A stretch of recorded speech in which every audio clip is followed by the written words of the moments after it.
naging mas mapaghamon ang pagpapatakbo namin ng mga programa na ang pakay ay pagbibigay ng solusyon sa ilang mga pangunahing suliranin ng mga Pilipino. Ngunit ang mga batikos at sistematikong atake laban sa OVP ay hindi naging sapat para tayo ay humina, huminto at mabigo. The intention to weaken and frustrate us from serving the Filipinos failed. Patunay ang ating pagtitipon ngayon sa tagumpay ng ating pagsisikap para sa mga Pilipino at minamahal nating bansa.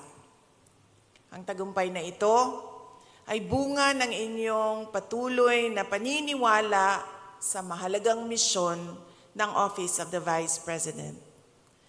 Sa misyong ito ay natutupad natin ang mga proyekto at programang nagbibigay ng ginhawa sa buhay ng mga pamilya, babago sa mga komunidad, huhubog ng mga pangarap at magpapanday ng magandang kinabukasan.